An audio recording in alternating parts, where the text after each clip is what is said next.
Assalamualaikum warahmatullahi wabarakatuh.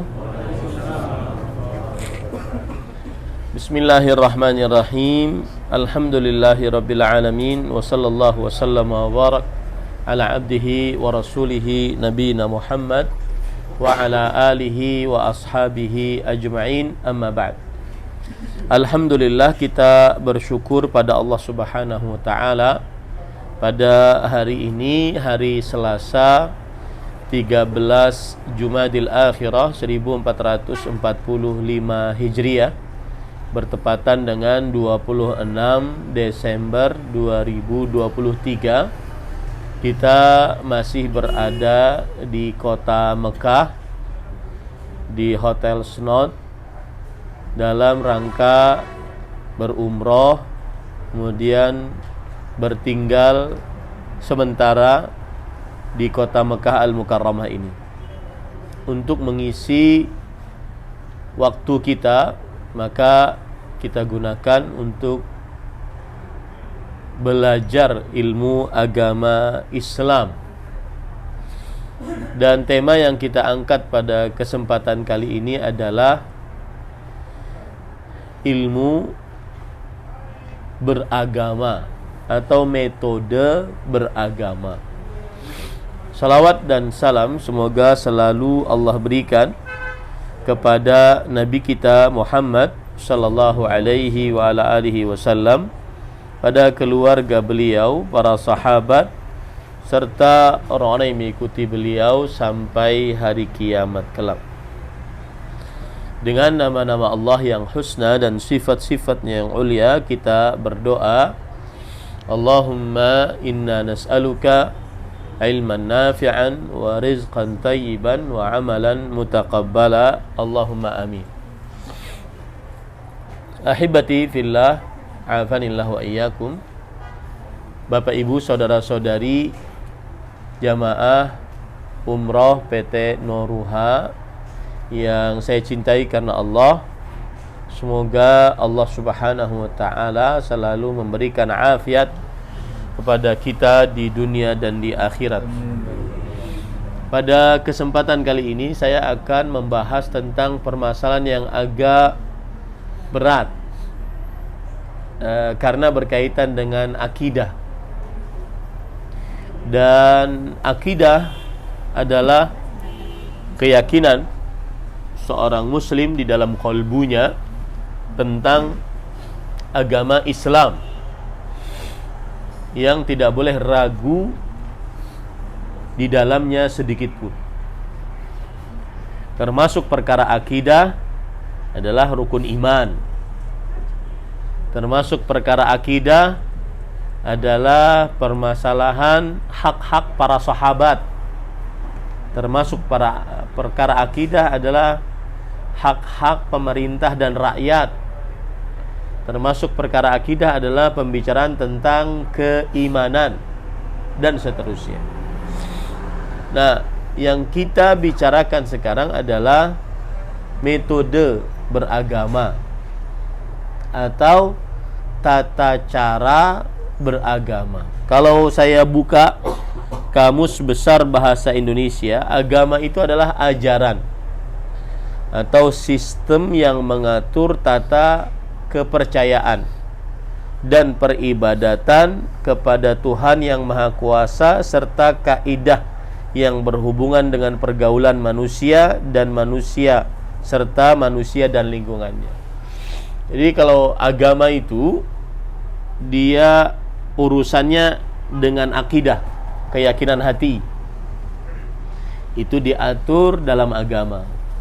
Dia urusannya penghambaan diri kepada Allah yang disebut dengan ibadah. Dia diatur dalam agama. Kemudian urusannya muamalah, hubungan antar sesama manusia, bahkan selain manusia, diatur juga dalam agama. Yang keempat adalah yang berkaitan dengan adab dan akhlak. Adab artinya kesantunan, akhlak artinya sifat-sifat baik. Itu juga diatur dalam agama. Nah, Yang ingin saya bahas sekarang ini adalah tata cara beragama. Yang mana agama tadi mengumpulkan 4 aspek: akidah, ibadah, muamalah, adab, dan akhlak. Akidah seperti yang saya ungkapkan tadi, rukun iman, percaya kepada Allah, para malaikat, kitab-kitabnya, para rasul, hari akhir, dan percaya kepada takdir baik dan buruknya. Kemudian ibadah seperti perihal sholat, puasa, zakat, haji, umroh, ya, yang kita lakukan sekarang ini. Kemudian muamalah, hubungan pernikahan antara laki-laki perempuan, hubungan orang tua anak, hubungan kekerabatan, silaturahim, itu perkara muamalah. Atau yang berkaitan dengan jual beli, jual beli yang dibolehkan, jual beli yang diharamkan, simpan pinjam, sewa menyewa, gadai menggadai, itu muamalah. Itu diatur dalam agama. Kemudian yang keempat, yaitu yang berkaitan dengan adab dan akhlak. Adab seperti adab duduk, adab berbaring, adab makan, adab minum, adab berbicara dengan orang lain, adab berhubungan dengan orang yang lebih tua, orang yang lebih berilmu, orang yang lebih rendah, anak kecil, dan seterusnya. Akhlak itu adalah sesuatu yang terpatri di dalam kalbu, seperti akhlak penyabar, akhlak pemaaf, akhlak dermawan, akhlak dan lain-lain. Ya, akhlak banyak, akhlak penyabar, pemaaf, dermawan, pemberani, itu akhlak. Ya. Nah, ini semua diatur dalam agama Islam. Nah, kita ingin mengambil sebuah tata cara beragama. Ya, tata cara beragama dalam agama Islam itu bagaimana? Yang pertama adalah tata cara beragama, yaitu ada 3 poin. Yang pertama adalah ta'zimun nusus asy-syar'iyyah, pengagungan terhadap dalil-dalil syariat. Pengagungan terhadap dalil-dalil syariat. Kemudian yang kedua, al-i'timad 'alal ahadits as-sahihah, bersandar kepada hadis-hadis yang sahih saja. Yang ketiga adalah sihhatu fahmin nusus, kebenaran dalam memahami dalil-dalil syariat. Nah, ini 3 tata cara yang benar di dalam beragama. Saya beri contoh misalkan ya. Ini contoh saja, nanti baru kita masuk ke dalamnya. Saya ingin beragama dalam perkara akidah yang benar, beriman kepada Allah yang benar, maka harus mengumpulkan 3 poin ini. Pengagungan terhadap dalil-dalil syariat. Yang kedua, bersandar dengan hadis yang sahih saja tentang keimanan kepada Allah. Yang ketiga, memahami dengan benar dalil-dalil syariat yang berkaitan dengan keimanan kepada Allah tersebut. Nah, itu baru beragamanya, beriman kepada Allah, akidahnya benar nantinya. Nah, begitu selalu. Contoh yang lain lagi dalam perkara ibadah, sholat. Saya ingin sholat yang benar dan diterima oleh Allah, maka harus mengumpulkan 3 poin ini. Pertama, pengagungan terhadap dalil-dalil syariat yang berkaitan dengan sholat. Yang kedua, bersandar hanya kepada hadis yang sahih yang berkaitan dengan sholat. Yang ketiga, benar pemahaman terhadap dalil-dalil syariat yang berkaitan dengan sholat. Selalu seperti itu, ya. Dalam perihal muamalah juga begitu. Jual beli misalkan, nikah ataupun talak, rujuk, nikah, khulu', semuanya itu harus melalui 3 tahapan ini. Apa tadi? Ta'zim an-nusus asy-syar'iyyah, pengagungan terhadap dalil-dalil syariat. Arti pengagungan ini, Al-Qur'annya didahulukan dibandingkan adat kebiasaannya. Biasanya kalau ada pernikahan, ada proses adat istiadat. Nah, apabila adat istiadat tersebut bertentangan dengan dalil-dalil syariat, maka kita harus agungkan dalil-dalil syariat. Tidak boleh kita mengikuti adat istiadat yang memang asal hukumnya boleh, tetapi ketika dia bertentangan dengan syariat, dalil-dalil syariat didahulukan dalil-dalil syariat. Itu namanya pengagungan. Contoh misalkan saya ditanya tentang sungkeman. Apa hukumnya sungkeman? Nah, ini larinya kepada metode beragama, tata cara beragama. Maka ada dalil di situ.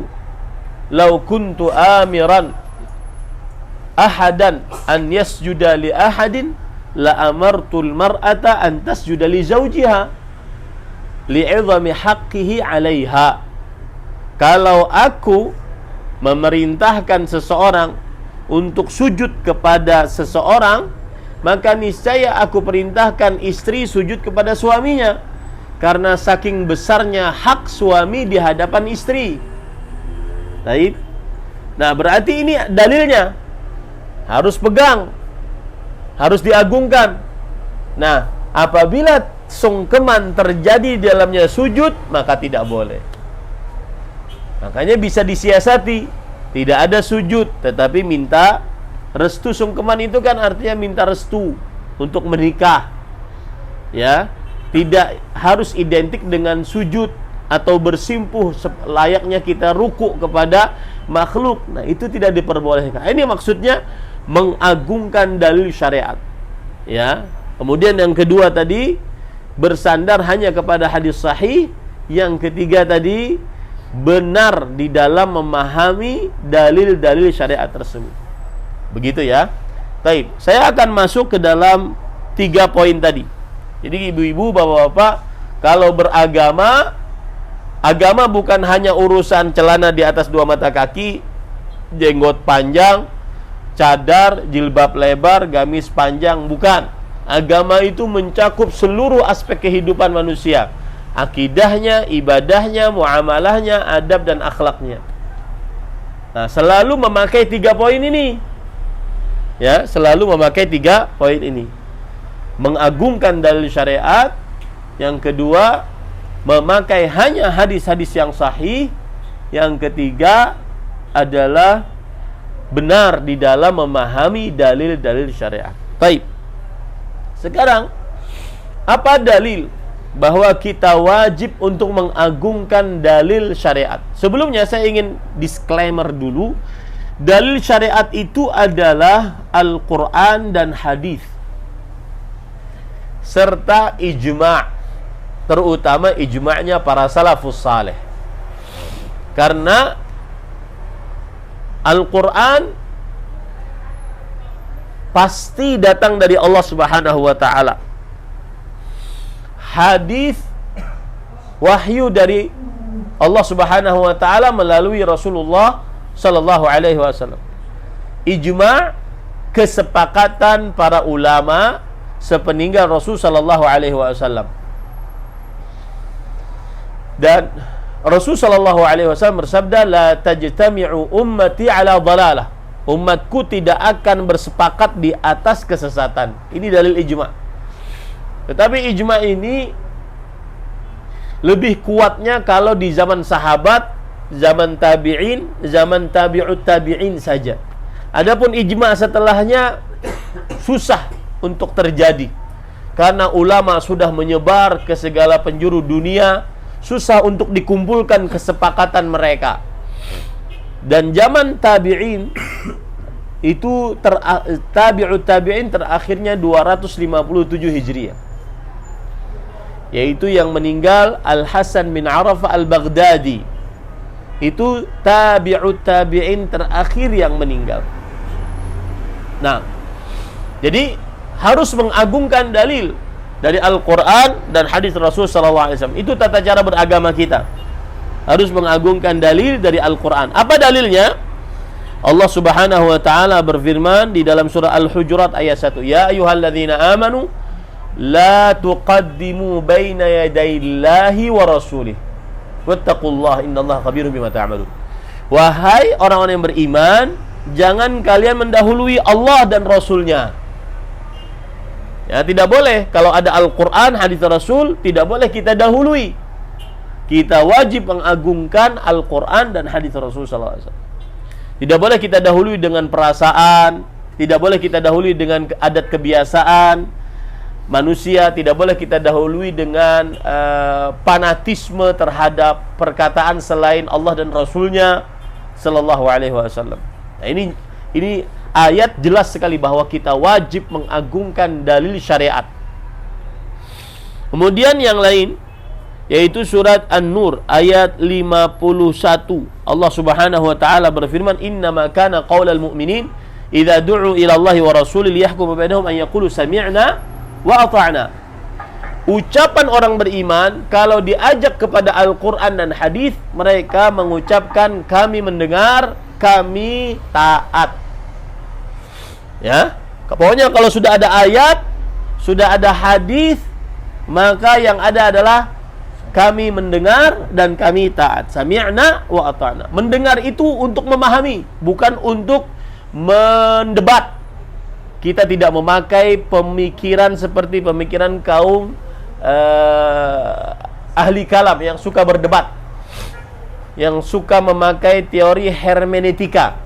Contoh, misalkan saya beri contoh, Muhammadun Rasulullah, Muhammad sallallahu alaihi wasallam adalah Rasulullah. Itu ayat Al-Quran. Kalau kita langsung percaya, amanna, oh iya kami beriman Muhammad sallallahu alaihi wasallam adalah Rasulullah. Kalau orang ahli kalam enggak, benar enggak sih Muhammad sallallahu alaihi wasallam Rasulullah? Ya, kenapa harus dia yang jadi Rasulullah?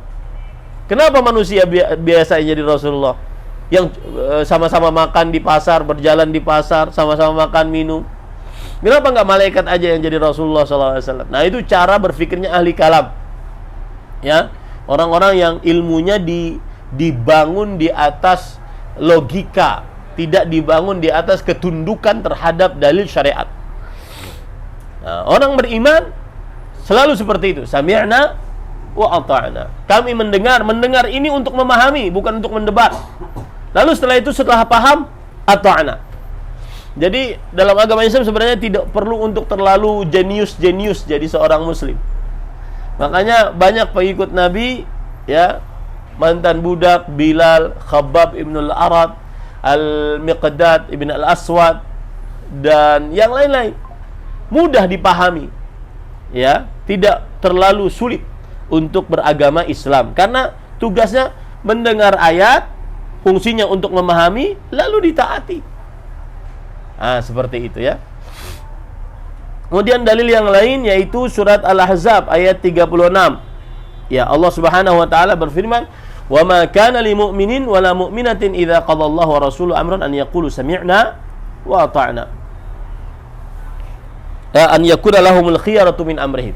Tidak pantas bagi orang beriman, laki-laki atau perempuan, apabila Allah telah menetapkan sesuatu, hukumkah, keharamankah, kebolehankah, Allah dan Rasulnya telah menetapkan, maka tidak pantas bagi laki-laki, perempuan, ataupun laki-laki beriman, perempuan beriman untuk memiliki pilihan lain. Saya beri contoh misalkan nih, ya,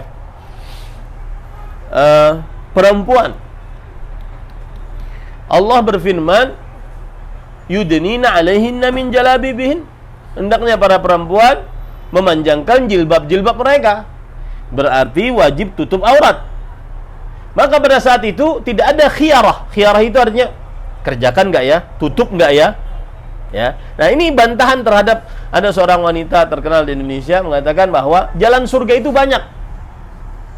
Itu sebenarnya halal, rusak di dalam tata cara beragama. Akhirnya seperti itu.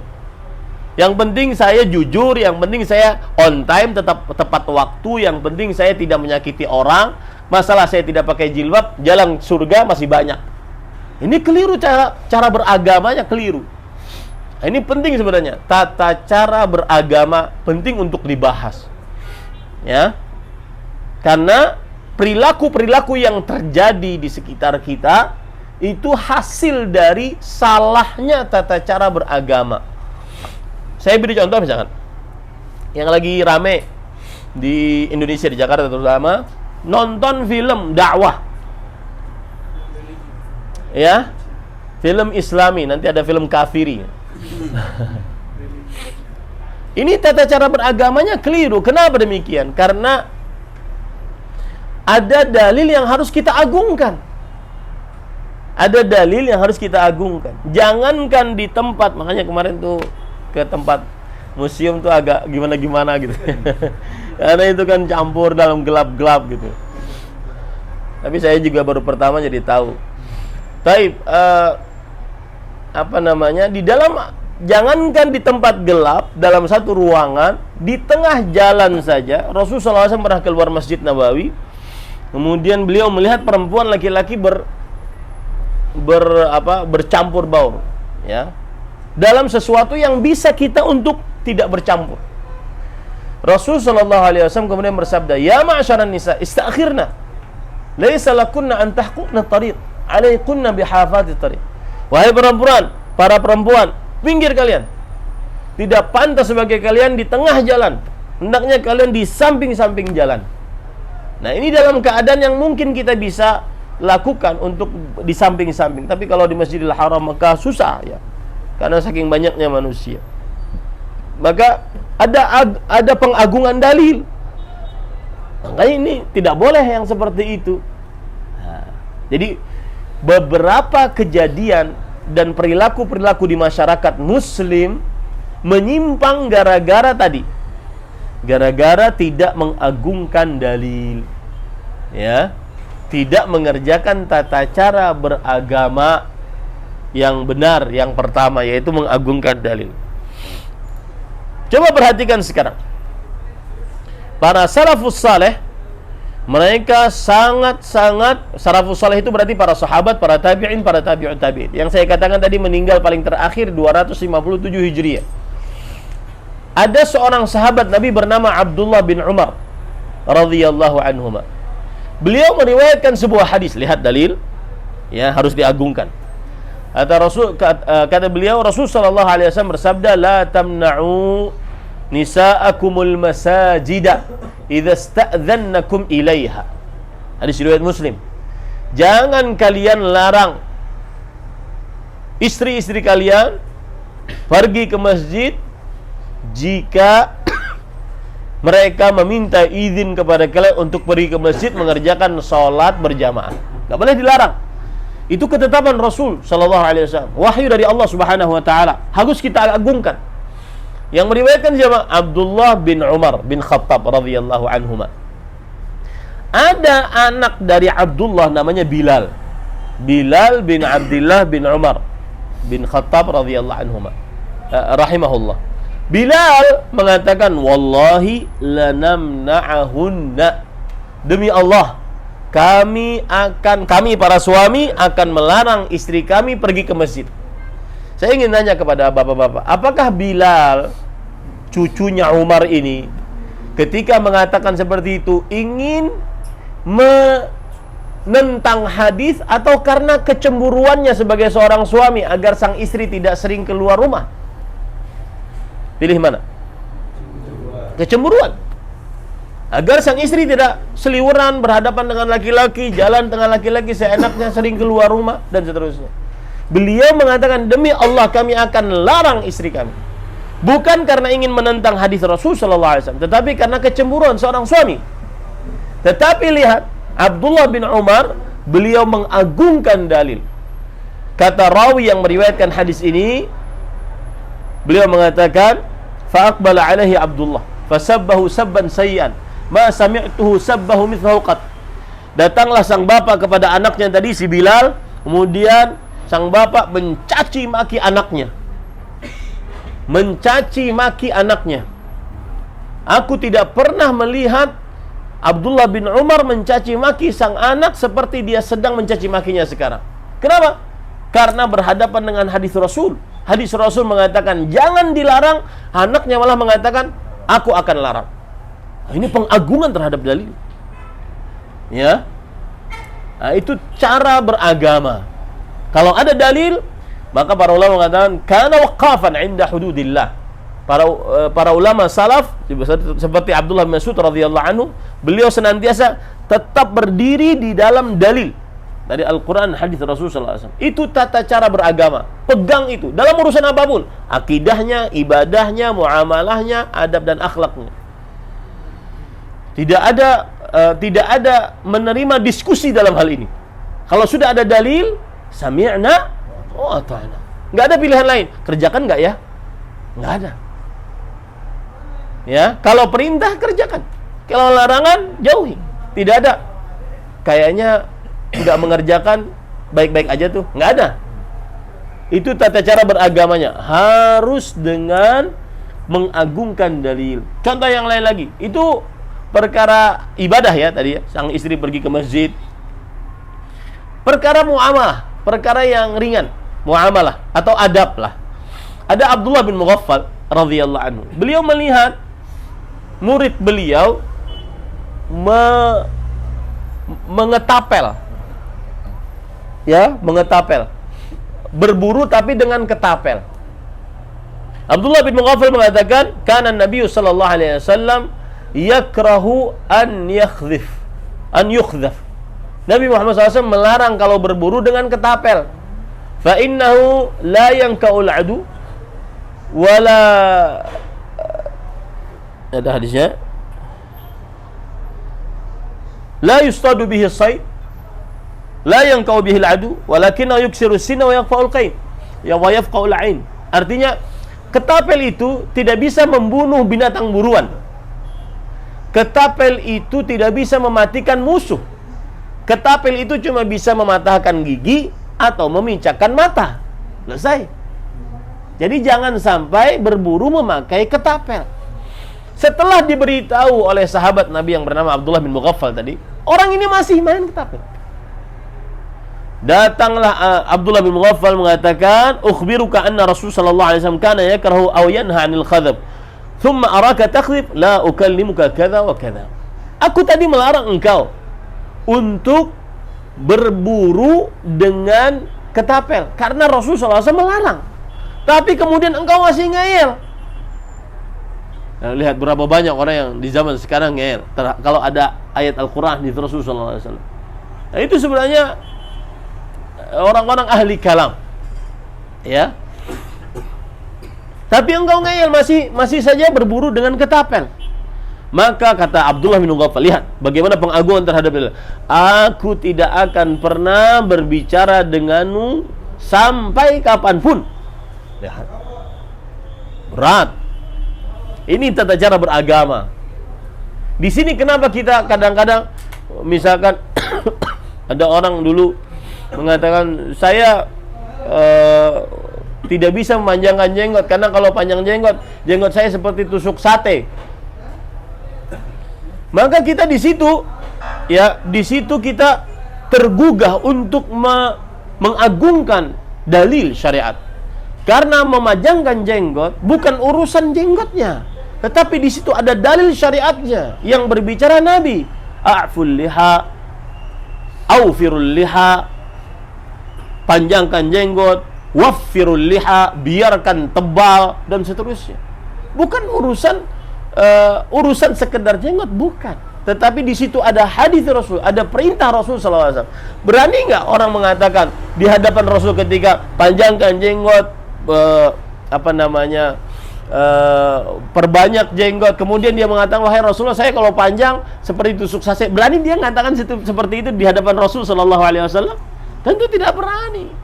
Makanya nggak boleh main-main. Nah, itu tata cara beragama. Makanya saya katakan tadi, ini perkara akidah. Akidah itu biasanya yang menancap, menghujam di dalam qalbu dan dibawa sampai mati. Tidak boleh tidak. Contoh ada lain lagi, waktu itu menghina tentang merapatkan saf. Karena Rasulullah SAW mengatakan, la tada'u furujatin lisyaitan. Jangan tinggalkan kekosongan untuk syaitan. Lalu ada yang komentar, oh biarkan saya sholat sama syaitan. Nah, boleh ini. Bukan urusan ente sholat sama syaitan, tetapi ente sedang meremehkan hadis Rasul SAW. Paham ini ya? Nah, itu tata cara beragama. Pegang itu dalam urusan apapun, akidahnya, ibadahnya, muamalahnya, adab dan akhlaknya. Pegang itu. Ya. Kemudian para ikhwan dirahmati oleh Allah Subhanahu wa taala, bahkan nih, kalau ada hadis Rasul lalu ditentang dengan perkataan Abu Bakar dan Umar.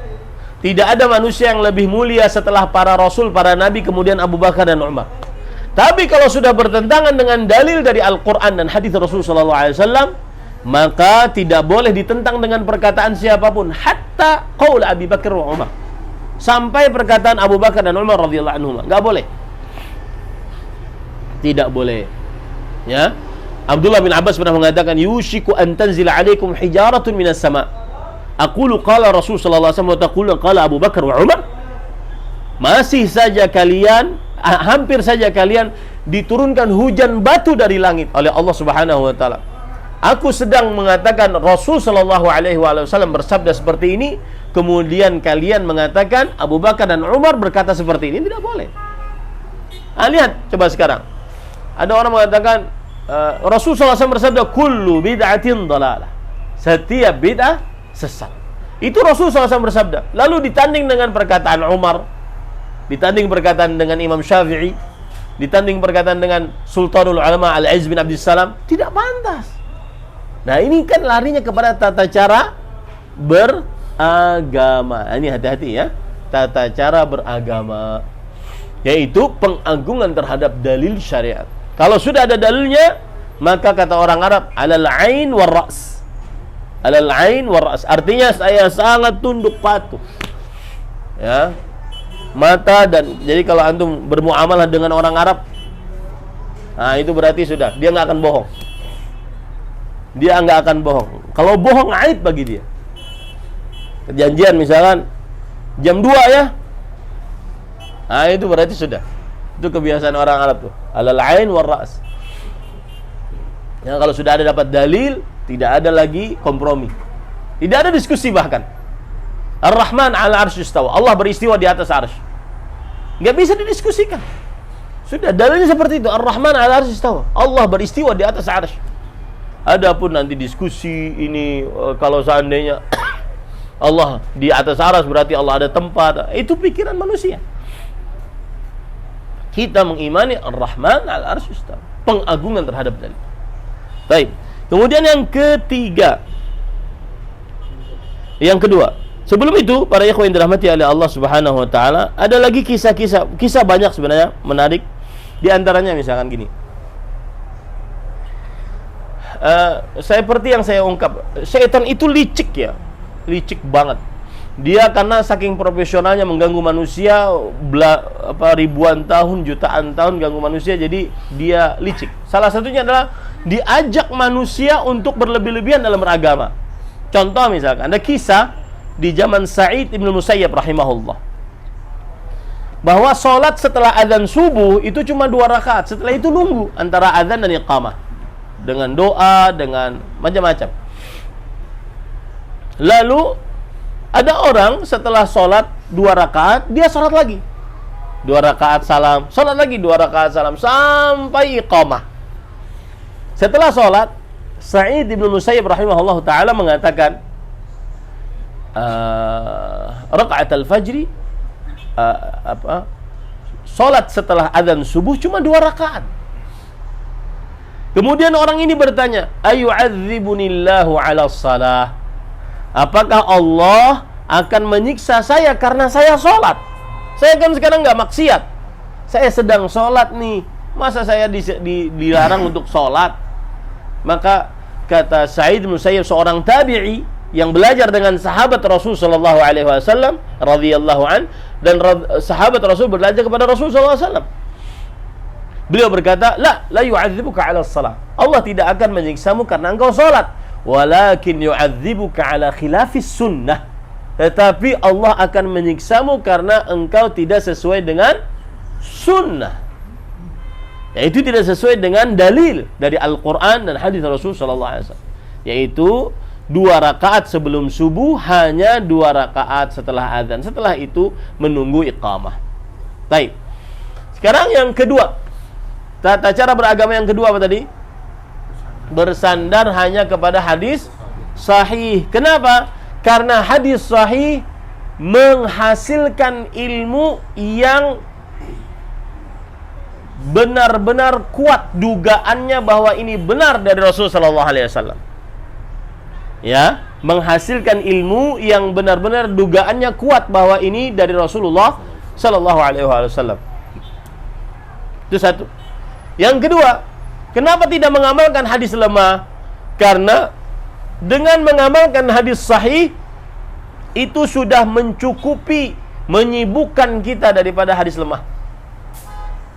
Abdullah bin Mubarak rahimahullah, seorang tabi'ul atba, mengatakan, fi sahihil hadis syughlun an saqimih.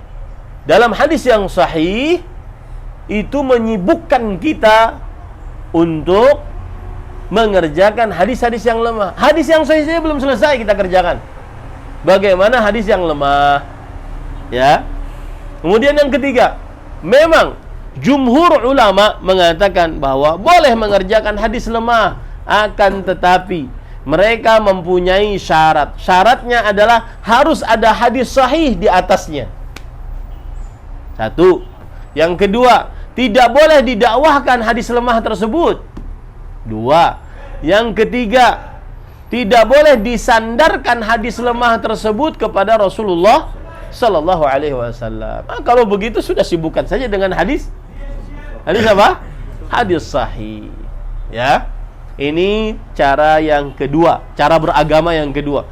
Selalu tanya, dan kita berhak untuk bertanya kepada ahli agama kita. Ustadz Afwan, ini hadisnya sahih enggak? Ya, berhak itu. Dan tidak boleh kita bersandar dengan anggapan seperti ini. Pokoknya dalilku kiaiku. Enggak benar itu. Ya. Berhak sebagai seorang umat Islam terhadap tokoh agamanya adalah bertanya, apakah amalan ini didasarkan dari hadis yang sahih atau tidak. Baik, yang ketiga, yaitu benarnya pemahaman terhadap dalil. Nah, ini jadi masalah para ikhwah. Ustaz, mengapa semuanya kan berdasar dari Al-Quran dan hadis, tetapi kenapa pemahamannya beda-beda? Jawabannya adalah karena tidak ada standarisasi pemahaman di situ. Coba kalau ada standarisasi pemahaman, kita merujuk kepada semua pemahaman di sini. Ada dalilnya, kita rujuk kepada pemahamannya. Maka kalau kita runut, pemahaman siapakah yang paling bisa kita sandarkan terhadap dalil yang paling benar? Maka jawabannya adalah tentunya yang belajar langsung kepada Rasul sallallahu alaihi wasallam. Itu para sahabat Nabi radhiyallahu anhum. Kenapa? Karena mereka belajar langsung dengan Rasulullah sallallahu alaihi wasallam radhiyallahu anhum. Yang kedua, bahkan mereka adalah sahibul qissah, pelaku sejarah terhadap ayat Al-Quran dan hadis Rasul sallallahu alaihi wasallam tersebut. Ya, mereka pelaku sejarahnya. Mereka tahu bagaimana sebenarnya kisah di balik ayat itu, di balik hadis tersebut. Yang ketiga, mereka orang Arab asli. Al-Quran dan hadis berbahasa Arab. Mereka orang Arab asli, pakai sad, asli. Ya. Tiga. Yang keempat, mereka ini tidak pernah ada di zaman kecuali zaman para sahabat. Kalau salah di dalam mengerjakan dalil syariat, maka akan dikoreksi oleh Allah dari 7 petala langit, atau oleh Rasulullah sallallahu alaihi wasallam dalam hadis-hadisnya. Contoh misalkan, ada sahabat Abu Burdah bin Niyar radhiyallahu anhu. Beliau menyembelih hewan kurban sebelum sholat Id. Kata Rasul sallallahu alaihi wasallam, tilka syatu lahmin. Itu adalah sembelihan biasa karena menyembelihnya sebelum sholat Id. Lihat, padahal niat beliau baik. Wahai Rasulullah, saya punya kerabat, saya punya keluarga, saya ingin daging hewan kurban saya dibagikan pertama kali sebelum yang lainnya. Niatnya baik, akan tetapi tata cara beragamanya keliru. Akhirnya dianggap sebagai sedekah biasa, bukan sebagai kurban. Bahkan disuruh ganti dengan hewan yang lain. Nah, ini tidak ada di zaman kecuali zaman para sahabat. Koreksi atas kekeliruan di dalam pelaksanaan dalil syariat itu tidak ada kecuali zaman para sahabat Nabi radhiyallahu anhu. Contoh yang lain lagi, ada orang dia junub, takut mandi karena musim dingin, takut dia mati. Akhirnya dia bertayamum. Tayamumnya seperti kucing lagi mandi dengan pasir, guling-guling di pasir. Datang ke kota Madinah diberitahu oleh Rasulullah SAW, dikoreksi. Kata Rasulullah SAW, "Inna ma yakfika an taqula bi yadayka hakadha." Cukup kamu untuk bertayamum saja meskipun junub. Nah, ini tidak pernah ada koreksi terhadap pengamalan atas dalil syariat kecuali di zaman para sahabat Nabi radhiyallahu anhum. Yang terakhir, yang kelima, karena mereka adalah kaum terbaik. Khairun nasi qarni, thumma alladhina yalunahum, thumma alladhina yalunahum. Sebaik-baik manusia adalah zamanku, yaitu zaman para sahabat. Bahkan disebutkan dalam hadis riwayat Muslim, kenapa Allah menjadikan para sahabat sebagai sahabat Nabi yang menemani Nabi Muhammad SAW di awal-awal dakwah. A'maquhum ilman, karena mereka paling dalam ilmunya. Wa asyadduhum wa aqalluhum takallufan. Mereka tidak mau terlalu membuat sesuatu yang berlebih-lebihan. Ya, tidak. Itu para sahabat Rasulullah sallallahu alaihi wasallam. Nabi datang tidak bangun. Mereka tidak mau terlalu berlebih-lebihan. Nah, ini 5 poin. Ya, 1, karena mereka adalah belajar langsung kepada Rasulullah SAW. Yang kedua, mereka pelaku sejarah terhadap ayat Al-Quran dan hadis Rasulullah SAW tersebut. Yang ketiga, mereka orang Arab asli. Yang keempat, kalau keliru dalam pelaksanaan dalil, mereka akan dikoreksi oleh Allah atau oleh Rasulullah SAW. Yang kelima, mereka adalah manusia terbaik. Baik, saya kira tidak perlu pertanyaan. Sudah jam 17.15. Nanti kita sholat di atas. Cukup? Atau ada yang bertanya 1, 2? Sedikit aja Ustaz mengenai tawaf wada. Oh ya. Nah, ini kan ada besok yang mau pulang. Oke. Tapi ini juga pengumuman juga bagi yang 9 hari besok masih bisa ikut kajian karena busnya itu setelah pada maghrib pada isya. Jadi kita makan malam dulu di sini, ya kan? Maghrib baru nanti bisa. Oh, berarti pesawatnya jam 3 pagi. Oh, berarti ngambil 1 hari sini ya. Rabu tetap ya. Enggak nginep, tapi check outnya tetap jam 2. Oh, jam 2. Nah, kopernya tetap keluar, tapi nanti bisa ikut kajian di sini. Berangkatnya maghrib. Maghribnya habis maghrib, jadi bisa maghrib juga di Marok. Nah, ini justru Anda mau tanya mengenai wada itu seperti apa dan adabnya seperti apa. Baik. Tawaf wada bagi yang menunaikan ibadah haji wajib hukumnya. Jika dia menunaikan ibadah haji tidak tawaf wada, maka berarti meninggalkan kewajiban. Jika dikerjakan dengan sengaja meninggalkan kewajiban tersebut, tidak sah hajinya.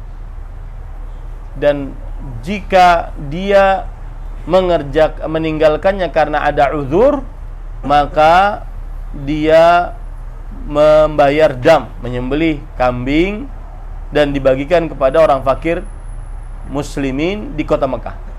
Ini bagi yang berhaji.